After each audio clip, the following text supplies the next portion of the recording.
আমি মনে করি শিক্ষার্থীদের এই বিষয়টা খুবই সংবেদনশীলভাবে বিবেচনা করা উচিত। শিক্ষার্থীরা যখন যৌক্তিক দাবি নিয়ে মাঠে এসেছিল, মানুষ কিন্তু সমর্থন করেছিল, ফলে মানুষের সমর্থন পাওয়াটা যে কোনো আন্দোলনে গুরুত্বপূর্ণ। আমরা তো সবসময় বলছি যে আমরা যে কোনো দাবির প্রতি ইতিবাচকভাবেই দেখছি, যতটুকু সম্ভব যৌক্তিক এই সময় বাস্তব করা সম্ভব, পূরণ করার সময় আমরা চেষ্টা করছি। সাত কলেজের সমস্যাটা দীর্ঘদিন ধরে একটা জটিল সমস্যায় পরিণত হয়েছিল। বিগত সময়ের একটা শিক্ষা বিষয়ে ভুল সিদ্ধান্তর কারণে এই হাজার হাজার শিক্ষার্থী জীবনের উপর একটা প্রভাব পড়েছে। তো আমরা আমাদের এই অন্তর্বর্তী সরকারের প্রথম থেকেই সাত কলেজের সমস্যাটা সমাধান করতে সচেষ্ট, এবং সেখানে প্রত্যেকটা কলেজকেই গুরুত্ব দিয়ে আলোচনা করা হচ্ছে। তো সেটি হয়তো একটি ইতিবাচক সমাধানের দিকে যাবে, সেই প্রক্রিয়া চলমান।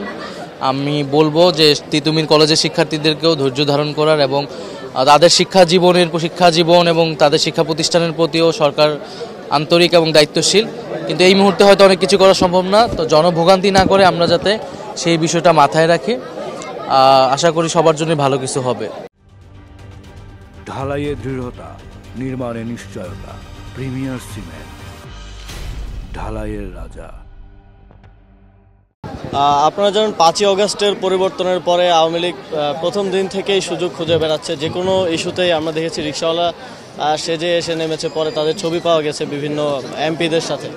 তো এই ধরনের উস্কে দেওয়ার মতো পরিস্থিতি 5ই আগস্টের পর থেকেই ঘটছে, এবং ফেব্রুয়ারিকে কেন্দ্র করে এক ধরনের বিশৃঙ্খলা তৈরি করার চেষ্টা আছে, কিন্তু এখন পর্যন্ত তারা তাতে সফল হয়নি। আপনারা জানেন যে বাংলাদেশের জনগণ এটা নিয়ে খুবই উদ্বিগ্ন, এবং মানুষ চায় না আওয়ামী লীগ কোনোভাবেই তার মতাদর্শ, তার নাম নিয়ে একটা এরকম গণহত্যা ঘটানোর পর আবারও ফিরে আসুক, কারণ এটা বাংলাদেশের সকল জনগণের নিরাপত্তার জন্য হুমকি স্বরূপ।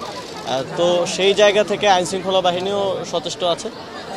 আমরা আশা করি যে অনেকবারই তারা চেষ্টা করেছে, কিন্তু সেই রকম কোনো বিশৃঙ্খলা তৈরি করতে পারেনি। আমরা এবার আশা করছি যে কোনো ধরনের বিশৃঙ্খলা হবে না।